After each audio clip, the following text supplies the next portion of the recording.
Well, this is a good crowd. Looking at a lot of different faces here, a lot of different ages. Look at the kids. I mean, there's actually people older than me here. It's good.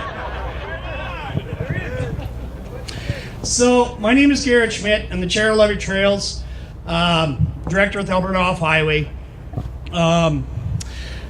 We've been doing land use issues for a long time, and the biggest thing about the Bighorn that's really getting us is that we keep hearing that this is a small group of people. No, it's not. We have almost every single municipality, town, county, First Nations, recreational groups, and those that live off that landscape, including our guides, outfitters and guides and trappers. Every one of them is opposed not to the preservation of our landscape, but to this process and the way you all are being treated.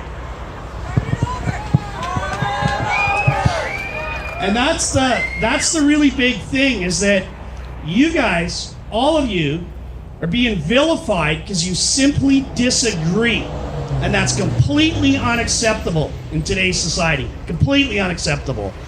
I know this. The guys who are out in the backcountry, you love the backcountry. That's why you go. And that's the thing that's really the worst, is that who more would be the people to be working with about the real issues, developing real solutions? You guys. So, you know, this is Alberta, and we are Albertans. We expect our leaders to lead, not divide people. And accidentally, they've united us. Because I see everybody here, from horseback guys to trappers to fish to anglers, hunters, dirt bikers, off-road guys. This is what we all are here for. We love this backcountry, right? So I just wanted to, I hear there's been a lot of misinformation and a lot of misspeaking going on about the Bighorn. So I want to clarify a few facts for you guys. So the government says that this proposal was based on the NSRP and the Regional Advisory Council's recommendations and your guys' input. Number one, the Bighorn was the second lowest priority for the entire regional plan area that goes all the way across Alberta. Number one, Edmonton, capital region. Number two, it did not specifically state in the regional's recommendations for the Bighorn to be a park. It actually said that the existing designations do provide for recreational management and conservation. So I'm not sure where the government's getting this information that says they're following, but they're not. And what they've done is they've taken our formal regional planning process that the majority of Albertans specifically stated when they responded to that survey that they were opposed specifically to a Bighorn Wildland Park because all of you and all of us knew they were going to try and do it. So then they took that process, they picked it up, they moved it over, and they said, hey, let's do a park. So Joey Pete's up here and saying they haven't been consulted.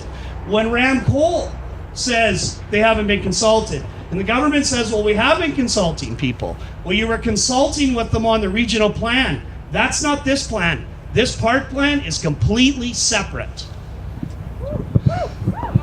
So, there's going to be a lot of impacts, guys. And I think I didn't grow up being able to lie to people, okay? So I don't know how this works, but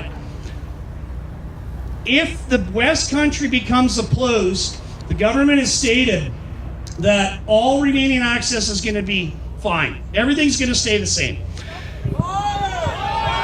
Who here believes that? That's why we're here. So I'm not going to go by a promise. And I tell you right now, there's a Public Lands Regulation Act. Section 185.6. You got a jet boat, you like to gold pan, you like to fish, you like to go on the river, no motorized boats on the river in a public land use zone unless it's been designated. Are you going to wait 5 years for it to get designated? Nope.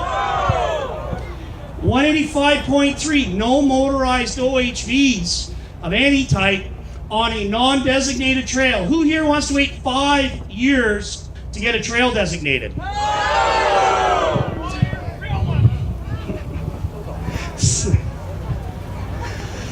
Yeah. So, what's going to happen though is the other part that really is a concern is that random camping, guys, random camping's been our affordable camping for Albertans. We are so privileged. We are so privileged to live in this beautiful province that we can go 3 hours that way and we're in the mountains, right? And random camping has been affordable camping. It's those that are out there, 98% of them respect it. But so I just want to make sure that for the media, for the government, for everybody else, we're not opposed. We want to preserve our backcountry because we want to preserve it for our future generations, the little guys here. But you know what? It's not about protecting it from them. And that's the difference. Protected from the NDP. Start. Yeah. So I really wanted to say, guys, I appreciate it. There's a lot of information, and like Tim said, we can come here, we can get together, we can unite, but the real deal is that there's a survey. I know it's a pain, but that is the formal process for making your voice heard. There's a survey to be done. There's letters to be filled out. Thank you all for filling out those letters. If there's extras, take some home, take them to work, photocopy them, get the guys you work with, pass them out to your in-laws. I make mine sign everything, But get them out there because that's what we need to do. You are not the minority in this deal. We are all standing here united. You're not a small group. So we just need to keep telling people, right? So the other thing I just want to say is that there's organizations here. I know Fish and Game is here, SCI, Friends of Eastern Slopes. There's a lot of guys here.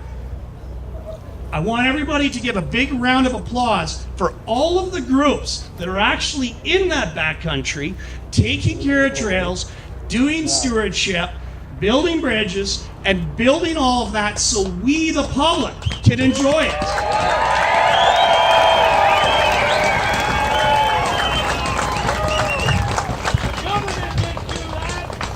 No, they did not. Not, just to be very clear, not $1. If you're 58, what are we at, 58.25 for registration now? Not $1 of your registration goes to those trails. And that's something we want to change in the future. Because I agree, things need to change, but not this change, right? So, thanks everyone.